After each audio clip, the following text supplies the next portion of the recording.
questions for Vladimir Putin as we reach now 3.5 years into this awful war. And there have been so many eyes focused on this in anticipation with the relentless bombardment of Ukraine continuing by the Russians.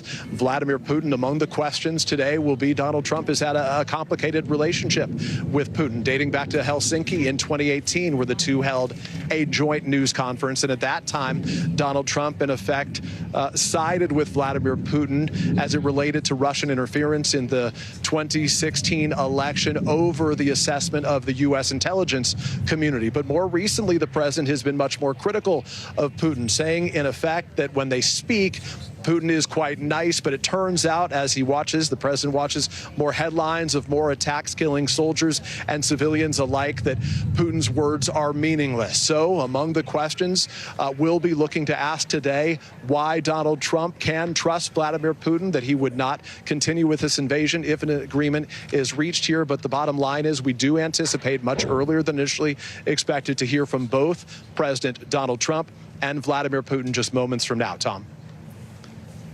Peter, take our viewers into what you think may be happening right now. And of course, a lot of this is fluid. There's a lot we don't know at this hour. We're going to learn in a few moments as soon as those two world leaders take to that stage. But you've covered a lot of these bilateral meetings. We saw the schedule today. What stands out to me is that this was going to be the last event for the day before Vladimir Putin jumps back on his jet and heads to Moscow and President Trump heads back to Washington, D.C. Having covered a lot of these meetings, what can we read from these tea leaves? Again, the Russians earlier today said this meeting could last 5 to 7 hours. We're about less than 3 on our clock right now. What can we sort of glean from that?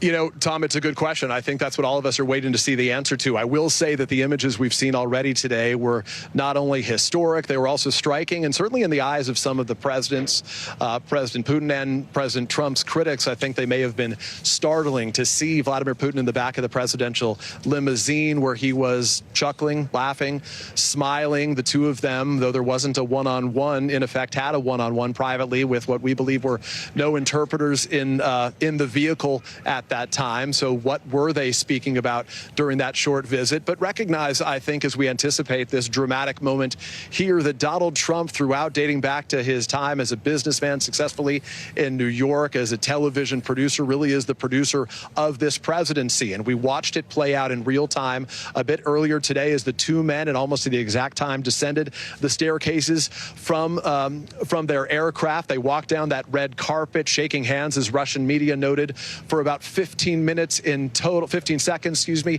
in total. Donald Trump patting Putin's hand as they shook, the two sharing smiles and brief exchanges before they walked up on top of that platform where they were framed by American fighter jets, a U.S. warplane surrounded by other fighter jets flying overhead, ultimately before they entered the beast, the presidential limousine. So a lot of this choreography appears to be that Donald Trump has become so known for. The one thing we don't know is what happened in those private moments that the two shared, not only in the Beast, but behind closed doors here as well. We thank you for that, Peter. Stand by for us. If you're just joining our coverage right now, we are waiting at any moment for both President Trump and Vladimir Putin to take the stage there at Joint Base Elmendorf-Richardson and start their news conference and possibly take questions. We are live all over the world tonight for this historic moment. I want to go live to Ukraine right now as we await the two leaders. Richard Engel is there. And Richard, you heard Peter's reporting. We saw all those images today, including that image of Vladimir Putin in the back of the Beast smiling and waving. And already those images and the warm welcome he got here in Alaska is being broadcast throughout Ukraine. Oh, 100%. The state television here and all of the news channels in this country are covering this wall to wall. And they've been highlighting the fact that President Trump greeted Vladimir Putin warmly, that they shook hands, all the things that you and Peter were just talking about. And they also, it wasn't lost on anyone here, they also noticed how different that was to when Vladimir Putin visited the White House earlier this year and got questioned about why he didn't wear a suit. And that visit ended early, and many felt that Zelensky was bullied by President Trump and his inner circle. But aside from being somewhat curious about the different receptions and maybe even a little bit offended, Ukrainians' concerns about what is happening right now in Alaska go far deeper than the different kinds of greetings that President Trump has given to Vladimir Putin or President Zelensky. They're much more concerned in this country about the long-term consequences, much more concerned about what's going to be said in the next few minutes. Because these two leaders are coming out to the podium, does suggest that they have reached some sort of agreement, that they have something to announce. This country's future could depend on what they announce in the next few minutes. And that is much more concerning to Ukrainians than who got a better handshake or who got a better ride in the back of the limo. Russia currently occupies 20% of Ukrainian territory. And Ukrainians are concerned that in a peace deal, Russia could get to keep some or all of that territory permanently, or at least in a medium term, redrawing Ukraine's borders and transferring population. All right, Richard, stand by for us. I know you're going to want to hear what's in this news conference as well. I also want to bring in Keir Simmons, who has been covering Russia for years for us, one of the last Western journalists to interview Vladimir Putin. Before we get right to Keir, I do want to say it's 6:30 p.m. on the East Coast and it's 2:30 p.m. here in Alaska, where at any moment President Trump and Russian leader Vladimir Putin are set to hold a joint news conference after a nearly 3-hour meeting with the goal of paving the way to a potential ceasefire in Ukraine. Again, at any moment, we're expecting both world leaders to walk out there and potentially take questions about what was learned, what was discussed, and hopefully if there's any progress towards peace in Ukraine. I do want to go to Keir Simmons. Keir, I know you've been listening to all the reporting. You've seen the messages out of the Kremlin. This meeting ending earlier than the Russians initially had stated it would go. Some parts of the schedule are no longer on the schedule. This was supposed to be the last event that was supposed to take place in about an hour. It's taking place now. What, if anything, does this tell us, having studied and covered the Russians for so long? Well, I think President Trump and President Putin clearly have agreed something, or at least have agreed that it is safe, if you like, for the two of them to stand together. Those images you're looking at, to stand together in front of the world's media and take questions. How many questions will they take? How long will it last? All of those things we wait to see. I will say we have been here before, Tom. In Helsinki, we watched President Trump and President Putin hold a news conference. We know that President Trump likes the spectacle of it, likes the to and fro of it, and often can seem to be making policy in real time as he takes questions from journalists. Will he do that again here? In Helsinki, he was criticized hugely by many for giving too much to President Putin.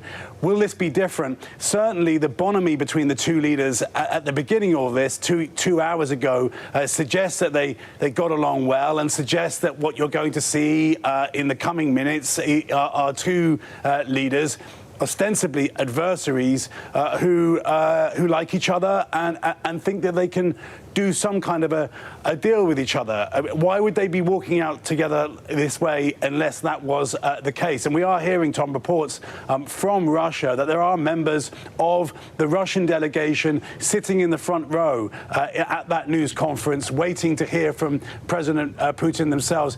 A counterpoint to that, I would say, is that the meeting that we just have been waiting to finish was a meeting between Russian and U.S. diplomats. The economic advisors, the trade advisors weren't in the room. Secretary of State Rubio, for example, Foreign Minister Lavrov were there. Both Foreign Minister Lavrov and another of President Putin's officials speak fluent English, so that may have helped the conversation move at a pace.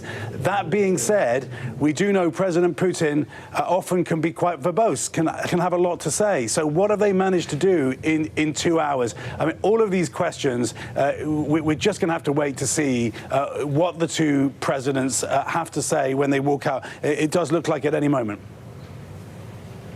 All right, Keir Simmons, again, if you're just joining our special coverage here, we are waiting at any moment for President Trump and Vladimir Putin to take the stage there at Joint Base Elmendorf-Richardson. You can see the backdrop and that banner, Pursuing Peace. The goal here for President Trump, he laid it out today. He would like a ceasefire agreement to come out of this meeting. On top of that, he would also like a second meeting, possibly a trilateral meeting, including the president of Ukraine, Vladimir Zelensky. I want to bring in the moderator of Meet the Press, Kristen Welker. Kristen, throughout the week, the White House had sort of downplayed expectations. They had lowered the bar, calling this a listening exercise, saying basically they just wanted to set the table for a future meeting. But today, President Trump set some goalposts, saying he does want a ceasefire, saying he does want a second meeting. In a short time, we're going to find out if that's a reality. Tom, you're absolutely right. And that goalpost, I can tell you, in talking to European and Ukrainian officials throughout the course of this week, has been set by them, saying that basically a victory for President Trump would require him to walk away with an unconditional ceasefire. That word unconditional, hugely significant, Tom. They say if there are strings attached, that would be a victory for President Putin. So in talking to my sources right now, the reaction, one of waiting, watching to see what these two leaders have to say. Is this announcement one of process, or is there a real agreement that has been reached? Will there be a second meeting? And of course, the big question looming over all of this, does President Trump acknowledge that it is President Putin who is the aggressor in this case? That is what Democratic sources say they would like to hear from this president. This is, of course, a conflict that has divided the Republican Party. Some 51% of Americans disapprove of President Trump's handling of the war in Ukraine. Remember, he promised to end this in 24 hours of being elected. He has acknowledged it's proven more difficult than even he anticipated. So this is one of the biggest tests of his second term, Tom. Christian, stand by for us. We are getting some new reporting. This coming from the Kremlin. The Kremlin announcing this in Russia, that the news conference of the president of Russia and the U.S. will begin shortly. I want to go back to Peter Alexander. We see him there in the screen in front of the two podiums there. Peter, my question to you, I know you have trouble hearing because it's loud there. Do we know if the American press will be allowed to ask questions at this news conference?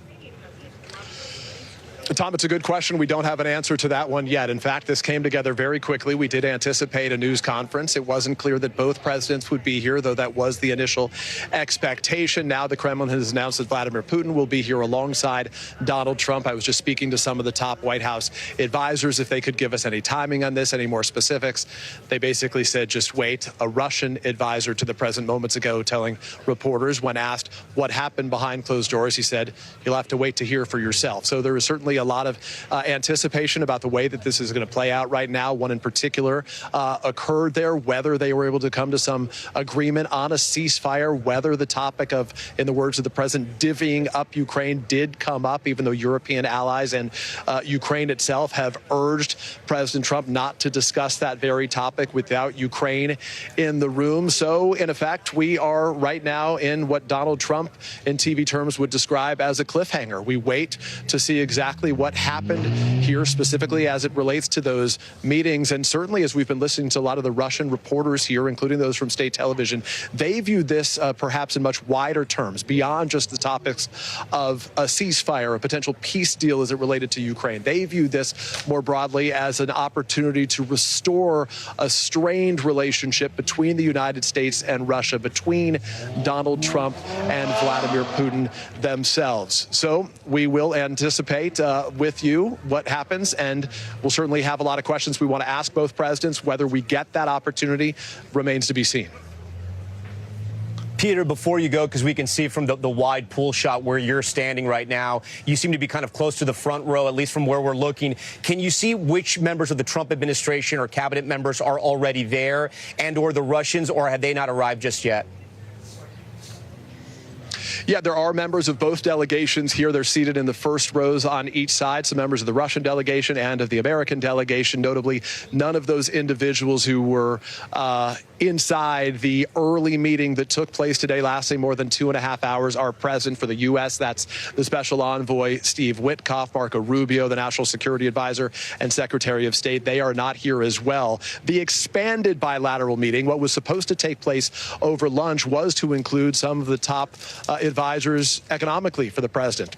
The Secretary of the Treasury, Scott Bessent, Howard Lutnick is the Commerce Secretary. They were among those who were expected to be in attendance. But to this point, we don't know whether there was in some form an abbreviated expanded bilateral, or if they're just coming from what was a 3-on-3 meeting with their interpreters before arriving here. Tom, to pull back the curtain a little bit, this has been a remarkable day. In more than 13 years of covering the White House, I have not seen security like that, which we have witnessed here today, as the American and Russian Russian reporters were welcomed onto Joint Base Elmendorf-Richardson. They each went through separate, in effect, vetting where they were swept to check for any equipment that wasn't allowed to be brought in, any weapons or anything of that kind. And one of the Secret Service officers heading up that process said to me that this was a much more meticulous process than you normally see. So meticulous that as we waited on buses to enter, there were literally Secret Service agents who were opening up each of the pre-prepared lunch boxes, breakfast boxes that were being brought in for those individuals who would be inside here, just to check them so that nothing was snuck onto the property here before today's meeting take place. If we look around this room, I would tell you there's probably a couple hundred individuals here, certainly a full contingent of reporters who cover the White House, the president, on a daily basis. There are dozens of Russian reporters as well, but there are also reporters from all across the world, all of whom obviously would be impacted by the potential of any agreement of any kind as it relates to this 3.5-year relentless war after Russia's invasion of Ukraine. Tom? And I do want to ask you about the reporters in the room, Peter, because explain to our viewers here, are most of the people that are in that room reporters? And how, in a news conference like this, a bilateral news conference, will people get to ask questions if it's opened up to questions, right? Because any reporter on any part of this globe would want to be in there right now asking those two men questions. Yeah, it's a good question. We don't know the answer to that. I can tell you that every reporter that I'm seated around certainly has questions prepared. I'm sure there'll be a cacophony of voices as they all try to get heard by the president here, trying to get his attention. President Trump, when he holds news conferences regularly, does it a bit differently than past presidents, where he just sort of picks and chooses and calls on individuals as he likes.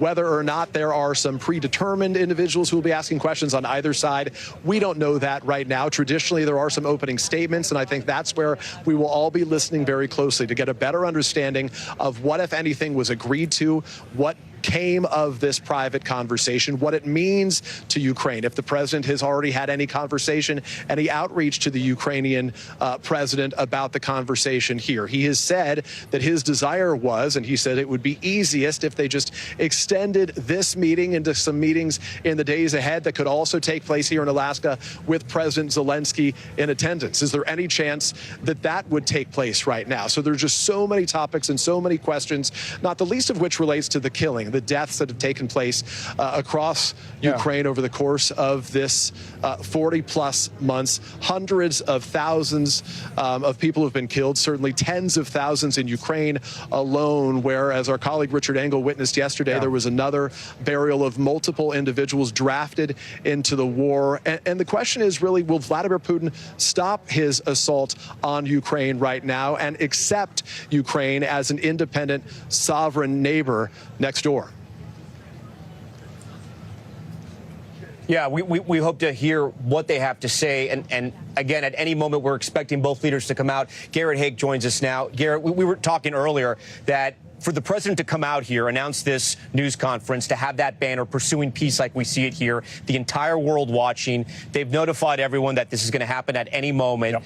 People are hoping, especially in Ukraine, that there is some progress. To come out here and not have any type of development, you can't imagine they would set all this up and have nothing to show for it, even though the schedule has changed. Yeah, look, I mean, we talk about these summits as typically highly choreographed affairs. This has clearly become improv at this point. The lunch that we expected to happen between the broader delegations has gone away. There were elements to this that we had been told would not occur, that have occurred. This press conference happening much earlier than we've expected. So I don't want to lean too heavily on precedent here, but despite the best efforts of the White House to lower expectations about this meeting today, they got ratcheted back up by the president's comments on Air Force One, suggesting he'd be very upset if there wasn't a ceasefire to announce today, and by the stagecraft of this event. This is not some small meeting to set up a larger meeting, Tom. This is very clearly something that has been amped up by the president. The fact that Vladimir Putin is still here, that there are two podiums, that they're coming out, does suggest there's some positive development. I want to key in on something that Peter said, because I think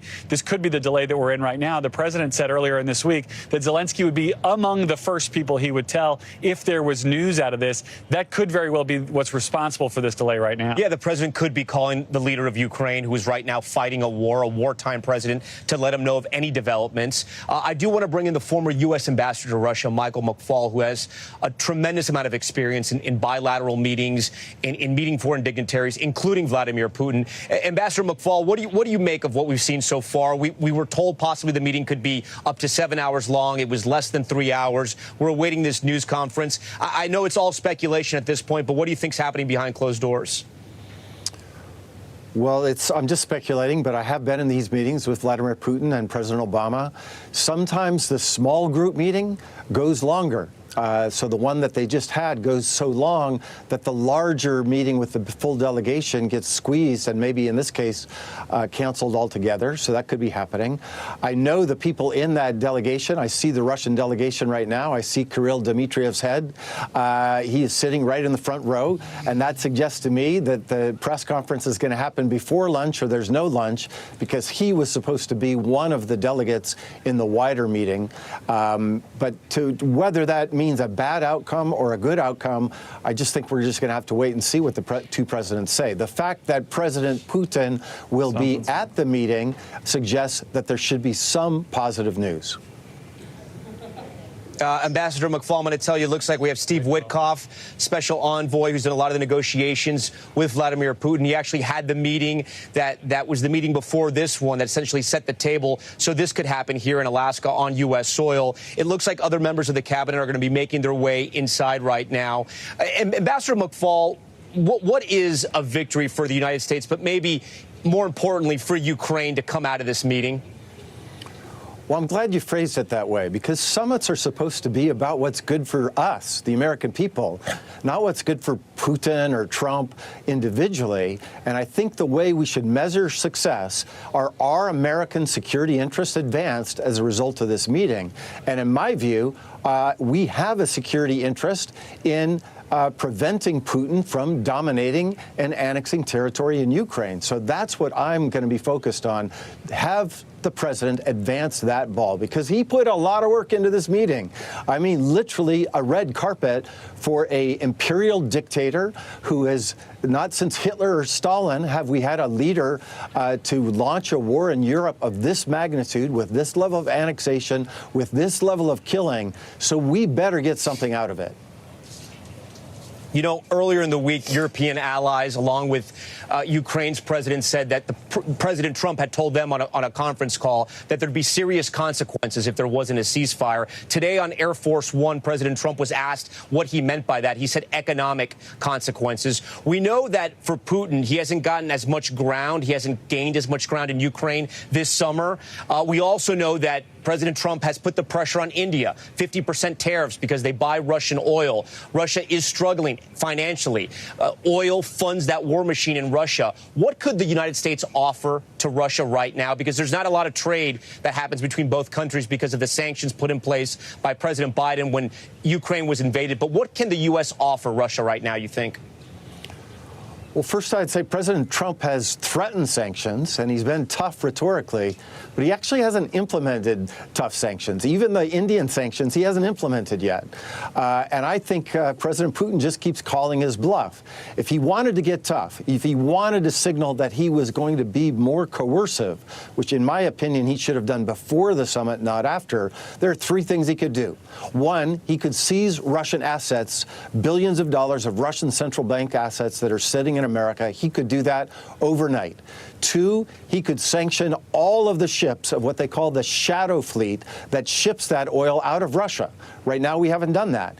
And three, he could sanction all of the Russian banks that provide the services to allow those exports to happen. He could literally do that on Monday if he wanted to show Putin that he was serious.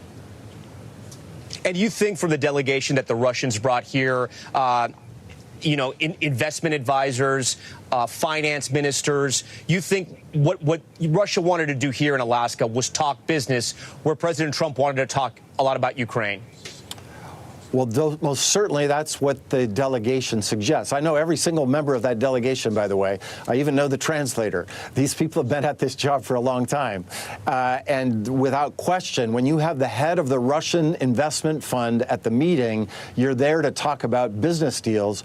Notably, the negotiator on the Russian side with the Ukrainians, his name is Medinsky, the person that's in charge of trying to negotiate an end to the war with the Ukrainians, they've met from time to time in Turkey, was not part of the delegation. And that suggests that Putin wanted this to be about U.S.-Russian relations, with Ukraine just being a part of it. It looks like, if they're not having that bigger meeting, that it was just about Ukraine. And I think that that's proper. I don't think there's any sense in talking about investment deals and trade until this war ends. Ambassador McFaul, stand by for us. I know we're going to want to talk to you right after this news conference wraps. Kristen Welker, the moderator of Meet the Press, joins us now. Kristen, a lot on the table for President Trump. He promised to stop this war. His first day in office, we are more than 200 days in. That timeline has definitely been stretched. He says that he didn't mean that seriously, but, you know, he did say that on the campaign trail. We also know that his polling is in the 40s when it comes to his handling of the war in Ukraine. That's what Americans have been saying in two separate polls. And then we also know from reporting he hopes to win a Nobel Peace Prize at some point. And he may very well if he can establish peace in Ukraine. A major moment for the president along the lines that the most important thing here is to end the war in Ukraine. Well, Tom, absolutely. And President Trump hasn't shied away from talking about that Nobel Peace Prize. As we all know, one of his biggest rivals, former President Barack Obama, won the Nobel Peace Prize in 2009. Tom, notably, another rival of his, former Secretary of State Hillary Clinton, made headlines by saying, look, if President Trump can end this war and give Ukraine back all of its territory, she would personally nominate him for a Nobel Peace Prize. Now, of course, that's all but impossible because territory is really what is at stake here, Tom. But it does underscore the backdrop, the political backdrop to all of this. As you say, his polling underwater, a slim margin. 51% of Americans say they disapprove of his handling of the war in Ukraine. So there's an immense amount of pressure for him to get this resolved. The Republican Party leading the charge, saying that the United States should no longer have to fund the war in Ukraine, send weapons to Ukraine. So that is part of the pressure that he is getting as well. And among the questions, he was in the room there, Tom, with a former KGB official trying to hammer out the terms of what, as he said, he hopes would be a ceasefire agreement. And so one of the concerns with his European counterparts was that President Putin would try to change the subject, would try to shift to his agenda, getting sanctions lifted, for example, trying to get a new nuclear arms deal with the United States. Was President Trump, were his counterparts in the room able to fend off and hold off President Putin's attempts to change the subject, Tom? That's the question. We're seeing the president's cabinet come in now. We just saw Defense Secretary Pete Hegseth, Commerce Secretary Howard Lutnick. Before that, we saw Russia's Foreign Minister Sergei Lavrov come in and sit down right in the front row. We understand we are less than 2 minutes away from this news conference starting. Again, we were told and given signs about 30, 40 minutes ago it was going to start earlier, but this looks to be the real deal. It looks like the two leaders of Russia and of the United States will be walking out shortly. We also anticipate possibly they will take questions from the scores of journalists that are filling those chairs right now at Joint Base Elmendorf-Richardson. Our reporter, Peter Alexander, is there. The Secretary of State and National Security Advisor, Marco Rubio, along with Steve Witkoff as well. The envoy who sort of set the table for this meeting has been traveling really around the world to both Israel and trying to establish peace there, but also Russia, somewhat freelancing in the role. It kind of goes wherever the president wants to send him. And the Secretary of State, Marco Rubio, his role transforming, spending a lot of time now at the White House as the National Security Advisor. These were the two men that were part of the U.S. bilateral meeting, the initial meeting that was supposed to take place, that we believe did take place. We saw sort of the pool spray, if you will. That's when they give us the first images of those people sitting together. It is unclear what meetings happened after that. We believe it stands to reason that the lunch was scrapped on the schedule because the timing of all this. It was kind of fast. I mean, it was less than 3 hours. The Russians had talked about possibly 5 to 7 hours. That being said, President Trump can come out here and say they had a wonderful lunch, they had several meetings, and they've made some agreements.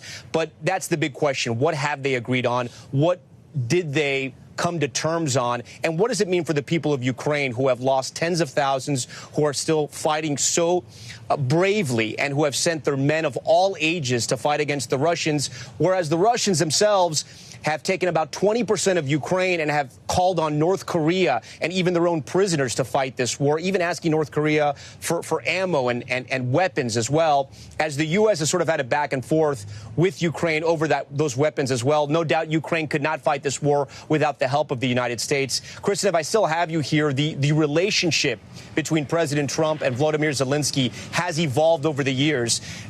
It looks like this is about to start. We see President Trump and Vladimir Putin. Let's listen in.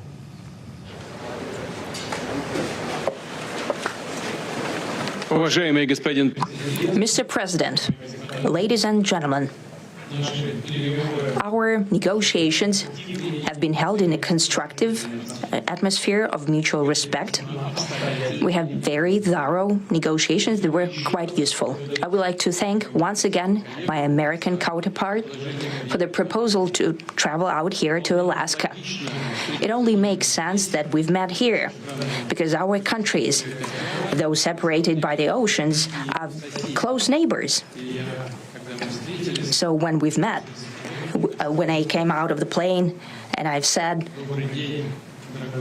"Good afternoon, dear neighbor. Very good to see you. In good health and to see you alive." I think that is very neighborly. And I think that's some kind words that we can say to each other.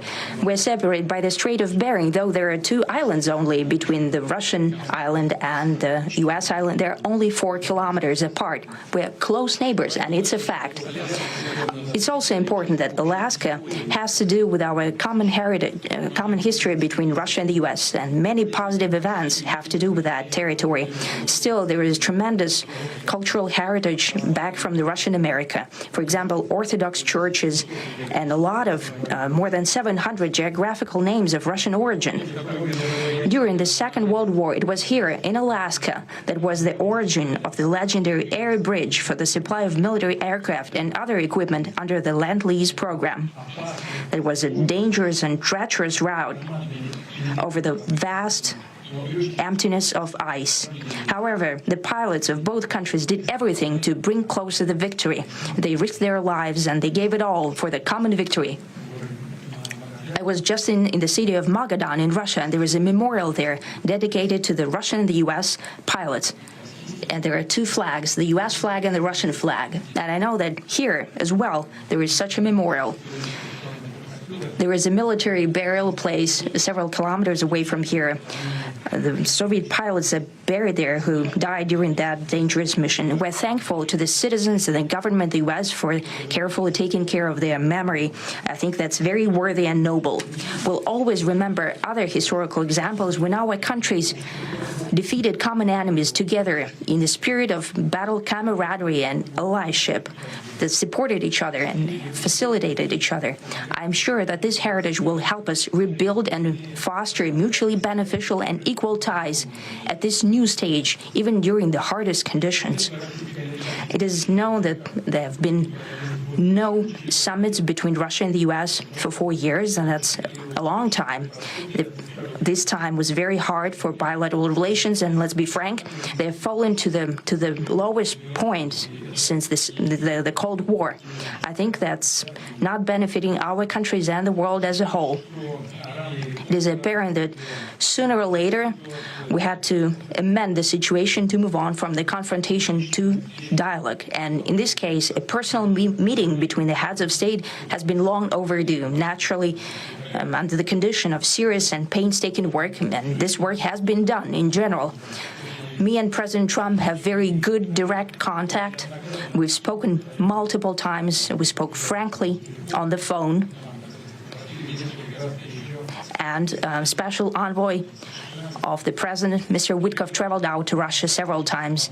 Our advisors and heads of foreign ministries kept in touch all the time. And you know fully well that one of the central issues was the situation around Ukraine. We see the strive of the administration and President Trump personally to help facilitate the resolution of the Ukrainian conflict. And his strive to get to the crux of the matter, to understand this history, is precious.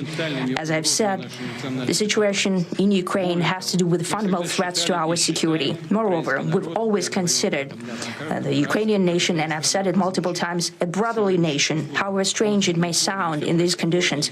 We have the same roots, and everything that's happening is a tragedy for us and terrible wound.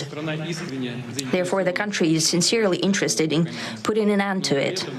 At the same time, we're convinced that in order to make the settlement lasting and long-term, we need to eliminate all the primary roots, the primary causes of that conflict. And we've said it multiple times, to consider all legitimate concerns of Russia and to reinstate a just balance of security in Europe and in the world on the whole. And I agree with President Trump, as he has said today, that naturally the security of Ukraine should be ensured as well. Naturally, we are prepared to work on that.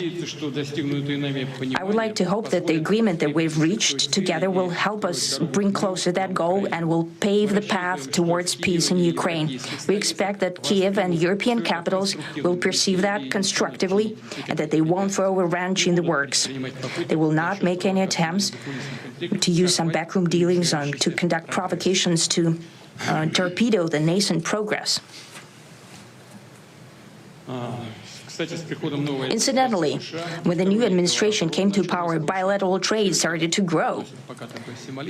It's still very symbolic. Still, we have a growth of 20%. As I've said, we have a lot of dimensions for joint work. It is clear that the U.S. and Russian investment and business cooperation has tremendous potential. Russia and the U.S. can offer each other so much in trade, digital, high-tech, and in space exploration. We see that Arctic cooperation is also very possible, and our international context, for example, between the Far East of Russia and the West Coast of the U.S. Overall, it's very important for our countries to turn the page, to go back to cooperation. It is symbolic that not far away from here, at the border between Russia and the U.S., there was a so-called international Dateline. I think you can step over, literally, from yesterday into tomorrow. And I hope we'll succeed in that, in political sphere. I would like to thank President Trump for our joint work, for the well-wishing and trustworthy tone of our conversation. It's important that both sides are result-oriented, and we see that the President of the U.S. has a very clear idea of what he would like to achieve. He sincerely cares about prosperity of his nation.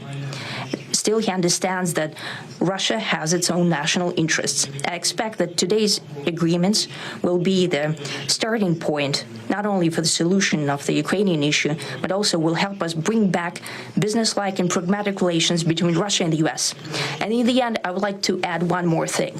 I'd like to remind you that in 2022, during the last contact with the previous administration, I tried to convince my previous American colleague that the situation should not be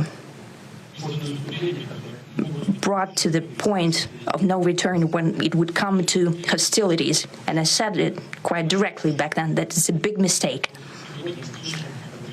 Today, when President Trump saying that if he was the president back then, there will be no war. And I'm quite sure that it would indeed be so. I can confirm that. I think that overall, me and President Trump have built a very good business-like and trustworthy contact. And I have every reason to believe that moving down this path, we can come, and the sooner the better, to the end of the conflict in Ukraine. Thank you. Thank you. Well, thank you very much, Mr. President. That was very profound, and I will say that I believe we had a very productive meeting. There were many, many points that we agreed on, most of them, I would say, a couple of big ones, that we haven't quite gotten there, but we've made some headway. So there's no deal until there's a deal. I will call up NATO in a little while. I will call up the various people that I think are appropriate, and I'll, of course, call up President Zelensky and tell him about today's meeting. It's ultimately up to them. They're going to have to agree with what Marco and Steve and some of the great people from the Trump administration who've come here, Scott and John Ratcliffe. Thank you very much. But we have some of our really great leaders. They've been doing a phenomenal job. We also have some tremendous Russian business representatives here, and I think, everybody wants to deal with us. We've become the hottest country anywhere in the world in a very short period of time, and we look forward to that. We look forward to dealing. We're going to try and get this over with. We really made some great progress today. I've always had a fantastic relationship with President Putin, with Vladimir. We had many tough meetings, good meetings. We were interfered with by the Russia hoax. That made it a little bit tougher to deal with, but he understood it. I think he's probably seen things like that during the course of his career. He's seen it all. But we had to put up with the Russia hoax. He knew it was a hoax, and I knew it was a hoax. But what was done was very criminal. But it made it harder for us to deal as a country in terms of the business and all of the things that we'd like to have dealt with. But we'll have a good chance when this is over. So just to put it very quickly, I'm going to start making a few phone calls and tell them what happened. But we had an extremely productive meeting, and many points were agreed to. There are just a very few that are left. Some are not that significant. One is probably the most significant, but we have a very good chance of getting there. We didn't get there, but we have a very good chance of getting there. I would like to thank President Putin and his entire team, who I know in many cases, other than that, whose faces I get to see all the time in the newspapers. You're almost as famous as the boss. But especially this one right over here. But we had some good meetings over the years, right? Good, productive meetings over the years, and we hope to have that in the future. But let's do the most productive one right now. We're going to stop really 5, 6, 7,000, thousands of people a week from being killed, and President Putin wants to see that as much as I do. So, again, Mr. President, I'd like to thank you very much, and we'll speak to you very soon and probably see you again very soon. Thank you very much, Vladimir. Next time in Moscow. Oh, that's an interesting one. I don't know. I'll get a little heat on that one, but I could see it possibly happening. Thank you very much, Vladimir. And thank you all. Thank you. Thank you. Thank you so much.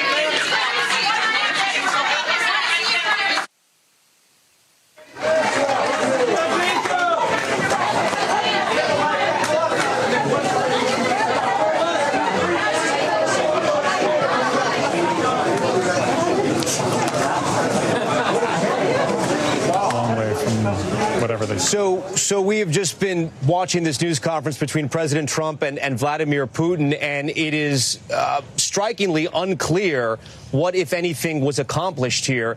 The president saying there is no deal until there is a deal, saying they have disagreed on some major points, but they've agreed on other points, that he's going to call NATO now. He's going to call President Zelensky.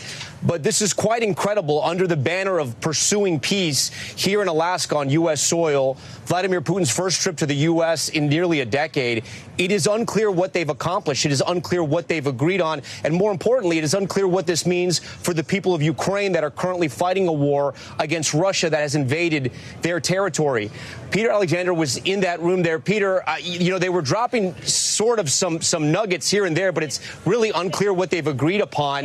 Putin spoke a lot about a cooperation with the U.S., possibly in trade, in space, and high tech. I mean, a lot of platitudes were discussed, nothing concrete. What is your takeaway from what we just heard there?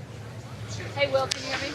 Well, first of all, this is one of the very few times, Tom, I think we can say that the President of the United States had few words. How many times have we seen him where he took questions for hours and hours today, not taking a single question from reporters in the room, leaving unanswered a series of questions like, is there any ceasefire that was agreed to? It appears clear that there was not, at least from him saying there's no deal until there is a deal. He said there has been significant, as he described it, progress that's been made. A couple things are striking here. You'll remember the president earlier today, as he was departing Washington aboard Air Force One, said he was not going to be happy if there was no ceasefire reached. He would be willing to walk away from this without a news conference and fly back home. Obviously, he stuck around, but it doesn't appear that he came away with what he was hoping to come away with. What is still up in the air is what this means for Ukraine. I was struck by what we heard from Vladimir Putin, who in effect said that they had a series of conversations, and among those things that need to be addressed are the origins of this war, in effect blaming Ukraine for this war. I think most would agree, all should agree, that this was a war started by Russia, but it's unclear if Donald Trump supports the idea of an independent, sovereign Ukraine next door to Russia, why he would trust Vladimir Putin to stop the killing of soldiers and civilians alike. There are so many questions that remain unanswered. It's not just the future of Ukraine that remains up in the air, but ultimately its impact throughout that region. We're going to be working our sources right now. We are told that the reporters who were traveling aboard Air Force One have already been rushed out of the room gathering. That would indicate that they are going to be heading home very soon, that there are no extended conversations to take place later. But honestly, Tom, we've really never seen anything like this from a president who produced much of today's events right now and left with sort of leaving us again with a cliffhanger in effect. It was interesting. Putin was trying to draw a distinction between the country of Ukraine, which he said is a brotherly nation, even though it's one that he invaded, and Kyiv, the capital of Ukraine, where Vladimir Zelensky obviously lives, saying that Kyiv may throw a wrench in these plans. But again, both Putin and Trump talked about some type of plan, some type of deal, yet they offered quite literally zero details. And the president himself, though, at one point saying that thousands of lives will be saved if this deal is accomplished. But again, we have no idea what's going to happen. It sounds like he's going to go to NATO and go into I guess, the Ukrainian president and maybe talk about the terms of the deal and come back. But it's unclear. I do want to bring in now moderator of Meet the Press, Kristen Welker. Kristen, you've interviewed President Trump several times. You've covered these bilateral meetings just like Peter. You've been in the room. Look, if we start to read what's happened so far, a lot of the meeting was scrapped. It was shorter than we thought it was going to be. There's a news conference. No questions are taken. And now both leaders are on their way back to, Putin's back to Russia, President Trump back to D.C. What can we read from all this? This is an extraordinary turn of events, Tom. Peter laid it out well. The fact that this feels rushed, the fact that we just heard from both leaders, and yet it's very cloudy in terms of what exactly was discussed, what was accomplished. They offered few, if any, specifics, Tom, and they took no questions. This is a president who relishes taking questions. The Russian president relishes taking questions when he holds his annual news conference that can last for hours on end. So the fact that this was so clipped, the fact that you heard from a somewhat muted President Trump underscores that he is not walking away from the ceasefire with a ceasefire agreement that he was hoping for. Remember, those were the terms that he laid out at the beginning of this day. That was how he was defining victory: an immediate ceasefire, an unconditional ceasefire. We did not hear the term ceasefire uttered. We didn't hear any end to the fighting talked about. And that really was the goal to this meeting, and to get a second meeting. Will there be another meeting with President Zelensky? I'm starting to get some reaction, Tom. A European source telling me this was a big nothing burger. A Republican ally of President Trump saying it's a very good start, but not providing any details. And a Democratic source saying it's really unclear what exactly happened here. So I think the broad reaction, watching and waiting to see if more details start to emerge, if anything was actually accomplished. And again, that critical question, Tom, will there in fact be another meeting? It seems far off based on the tone. Another meeting that would involve Zelensky, but we'll have to see. Not only that, Christian, I mean, we have to know Putin somewhat made a joke about the second meeting happening in Moscow. So to me, that telegraphs a little bit about the seriousness, or maybe lack thereof, of a second meeting, and that they're not quite there yet. I understand you're hearing from your Republican sources as well about this being a good start. It's sort of hard to understand that because we don't understand it's the start of. People in the world, Ukraine obviously hoping this was the first step towards a path of peace.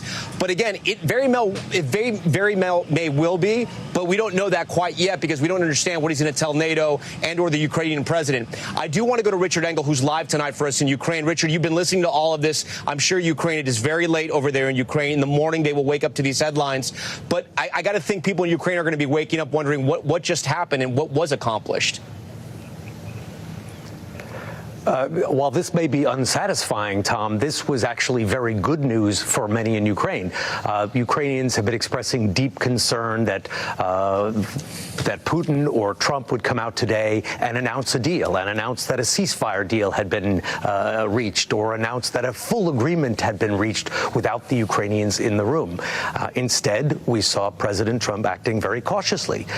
It didn't look that way initially. I was quite surprised that it was Vladimir Putin who took the podium first, who spoke at length in Russian about history, and he talked about an agreement that had been reached, and he spoke quite clearly that there was a deal, and he was worried that the Europeans or the government in Kyiv, the Ukrainian government, which he attacked, would try and upset the deal, suggesting that a deal was in place and that the Ukrainians weren't going to like it. Then we saw President Trump said, no, we're not done. We're going to speak to NATO. We're going to speak to the Ukrainians first.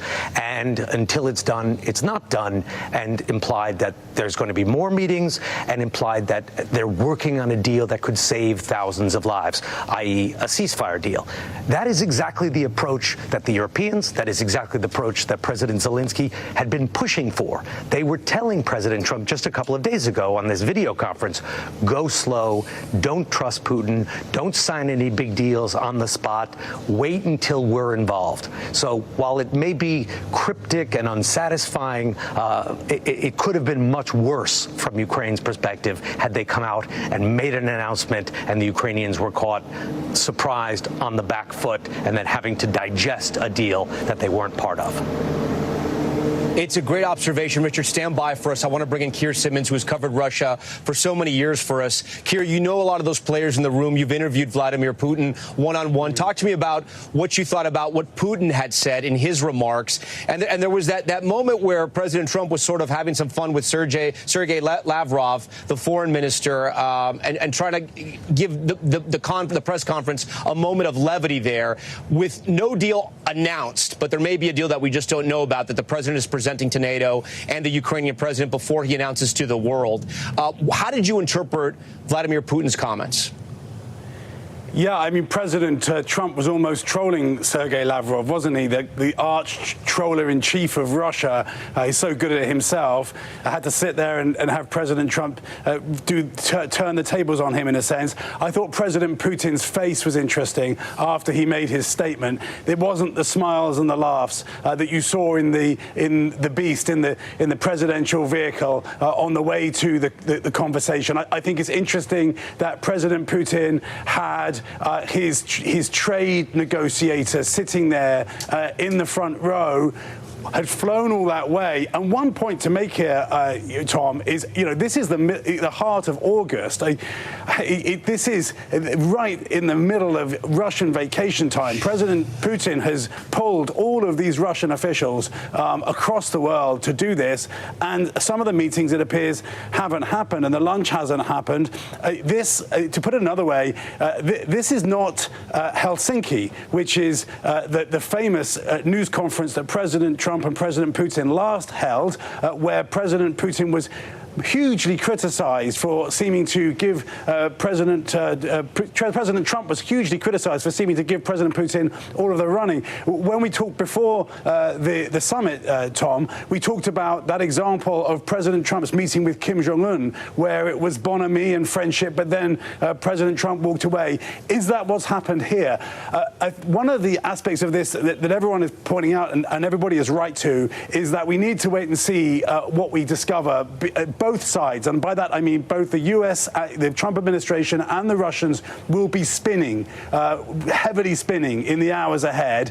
There are officials on both sides who want to make this look good, be positive, and they will be, the Russians certainly will be out there telling their own journalists and therefore the world what happened here. One other point, though, as a counterpoint really, is of course President Trump did not walk out and say, well, we haven't reached a deal, so therefore tariffs and sanctions, I'm going to impose that 50% sanction on tariff on India, I'm going to double down on support for Ukraine. He didn't say any of that. And just remember that I think just a week ago or so, President Trump had a deadline for President Putin where he said, if you don't agree to a ceasefire, I am going to really punish you. He didn't say that in that meeting, and it may be that in the days ahead, that will be assessed as a win for President Putin, that in a sense, coming to this meeting, having all of these images beamed around the world and walking away without any agreement but without any punishment,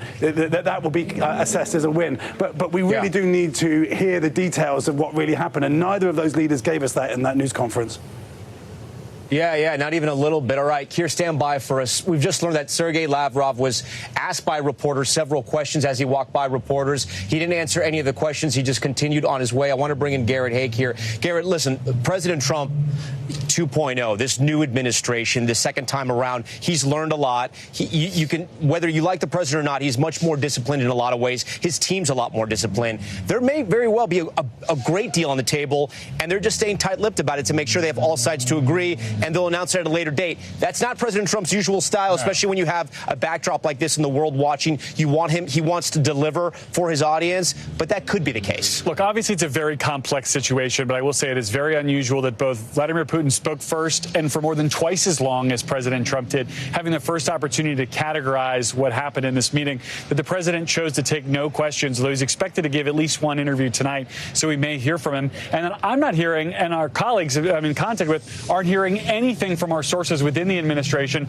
offering even an early spin on what would make this meeting here today a success. What I'm seeing from some of the MAGA allies of the president, some of his biggest allies on the internet, are tweets about, comments about how Vladimir Putin affirmed that if Trump were president in 2022, this war wouldn't have started in the first place. Tom, that's not what this meeting was about. No one's having that argument. Now, explain this to our viewers. When you're watching news conferences like this, you're on your phone, you're reaching out to different people in the administration, Republicans, people that are watching, and usually in these situations when things go well, your phone's blowing up with positivity. It's just quiet. That's right. I mean, the president and his allies are very good at amplifying his message, and usually there's a pretty clear, it's usually pretty easy to tell what the message is that they want to be the key takeaway if they feel like something has been a success.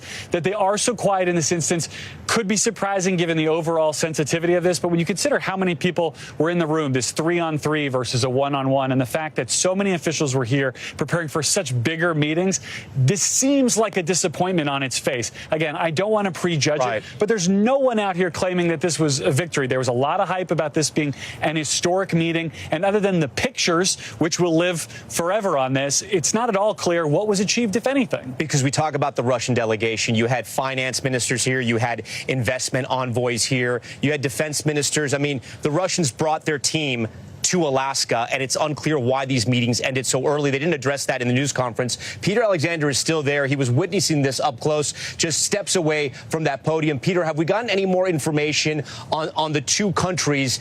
We've been waiting to hear those jets roar and take off over our heads as either Vladimir Putin heads back to Russia or the president heads back to D.C. Do we know anything more about the schedule? And is this summit essentially over? It's a good question. We have no indication that there are any additional meetings taking place here, though I haven't heard the roar of either engine. They were parked on tarmacs not far from us right now. Tom, I'm struck by a couple of things as the president prepares to leave here in Alaska. First, his desire, of course, that this would be an extended trip where Volodymyr Zelensky would be brought here, as he said, because that would be easiest to come up with a deal to end this war. But separately, I'm struck by what I think a lot of critics are going to note right now, which is, in effect, that the Russian President Vladimir Putin appears to have gotten most everything everything that he wanted from this visit here. He got a photo op with the President of the United States where the red carpet was rolled out. They shared the stage and handshakes and smiles. They also shared a ride in the Beast. Separately, there is no, at least as it appears at this time, ceasefire that was agreed to, which is to say that Vladimir Putin can continue his offensive taking place in Ukraine right now. And finally, perhaps most notably, he avoided sanctions, additional sanctions that were supposed to go into effect this time last week. You'll remember it was a week ago that was in effect the deadline day for more sanctions to be levied by the United States against Russia unless this war came to an end, unless they agreed to a ceasefire. Well, it doesn't appear that those new sanctions have gone into effect right now. And if nothing else, this extends that window for the Russians. So I think in many ways, a lot of critics of this visit in particular will view that as one way that Vladimir Putin won. Donald Trump will suggest that he had some success because he was able to make some progress. What that progress is remains unclear, but as Richard and our colleagues have indicated, perhaps for the Ukrainians in particular, they can rest assured that no deal was reached without them present, which allows in some form this to extend. The sad fact, though, is that that means the war in Ukraine also continues unabated. Yeah. Tom? And all that killing. Peter, we thank you. Stand by for us. Speaking of Richard Engel, I want to go to him now. He's live in Ukraine for us. Richard, I know you've been sort of analyzing everything that we've been analyzing and try to glean anything from the statements that were made. One important thing President Trump did say that we should note, saying that they agreed on a lot of small things, but there was one big thing they couldn't agree on, that they weren't able to agree on one big thing. We don't know what that big thing is. It could have been the land swap. It could have been the territory that Russia has sort of conquered at this point, 20% of Ukraine. We don't know what that is. But you're from the school of thought from seeing this. You think that possibly there could be a real deal on the table, and President Trump is essentially waiting for approval from all sides. Well, Vladimir Putin was certainly talking about a deal as if a deal has been done. And President Trump was saying that they've agreed on a lot of points, but not one, and that he's got to talk to NATO, he's got to talk to President Zelensky. He had just agreed to President Zelensky and European allies, including the Secretary General of NATO, that he would do exactly that he wouldn't go to Alaska, that he wouldn't sign his name on the dotted line, and he wouldn't make any rushed agreements. So it's possible that there is an agreement, as Vladimir Putin says there is, an agreement that Kyiv is not going to like and that the Europeans are not going to like, and that he's just got to deliver that news to President Zelensky and the Europeans. But that is still, that means that this process is still underway. It means that the President Zelensky gets a vote. That means that the Europeans can add their concerns. Nobody here in Ukraine wants this war to continue. Everybody here wants this war to stop. But what Ukrainians are concerned about is that if President Trump or Vladimir Putin today had announced a deal unilaterally, that it wouldn't stop the war, that it would just set up a bigger, more serious conflict in which more Ukrainians would lose their lives. So it's not that Ukrainians are anxious to keep this war going and that they want to keep sending their sons and daughters to the front lines every single day, but they thought a bad deal is worse than no deal. And it seems like there's still possibility to reach a better deal. Richard, both sides are losing lives essentially almost every minute of the day in this war. You've covered so many wars and conflicts. How hard is it to get a ceasefire in place? And maybe the better question is, how quickly will it take for a ceasefire to really be active in this region? Because the president mentioned something about saving thousands of lives every day. So this war, Tom, and I've covered a lot of wars, as you mentioned, this war is all about land. Wars in the Middle East are often about identity or about religion and history. There is some of that here as well, but this one is primarily about land. Vladimir Putin doesn't believe that Ukraine should exist as an independent country, and he wants their land. And 3.5 years ago, he invaded this country with the intention of taking all of Ukraine, toppling the government, getting rid of Zelensky, putting in a puppet and taking control of Ukraine the way that Ukraine was dominated under the Soviet Union. It didn't work. The Ukrainians fought back, but the Russians are still on Ukrainian territory. They're still holding 20% of Ukrainian land. So reaching a ceasefire just means the fighting stops. But what about that 20%? What about the Ukrainian troops who are on the front line? Do they pull back? What about the thousands of Russian troops who are launching attacks every day on Ukrainians from Ukrainian soil? Do they get to stay? Do those battle lines become permanent? And those are all the questions that Ukrainians want to know. And those are the questions that Ukrainians say must be answered. Otherwise, there will never be anything like a lasting peace agreement, that you can have a ceasefire, but that you'll have more conflicts down the road unless you address those fundamental questions. So this is a hard one. Even if we get a ceasefire, and maybe we do get a ceasefire announcement in the next couple of days or next week, then the very difficult process begins of the territorial discussions. Do the Russians get to stay on the land that they have conquered, or do they have to leave? And Vladimir Putin has made it very, very clear that he has no intention of pulling back his troops. Richard Engel, we thank you. Garrett Haake, while I have you for less than a minute here, President Trump will return back to Washington, D.C. He's going to be handling a lot, but this is not going to go away anytime soon. No, it's not. And perhaps even before he takes off, Tom, we're going to have what will be the most scrutinized conference call, perhaps, in history of this conflict. The president said he would brief European leaders and President Zelensky on what exactly went down during this summit, which President Putin described as an agreement and one that he didn't want to see European leaders interfere with. What comes out of that call will, I think, set up the next stages in this conflict and the discussions to end it. All right, Garrett Haake first. Garrett, we thank you. That concludes this NBC News special report. We'll have much more coverage on our streaming network, NBC News Now, online at NBCnews.com, and I'll see many of you in just a minute for Nightly News. I'm Tom Yamas, live in Anchorage, Alaska. We thank you for watching tonight.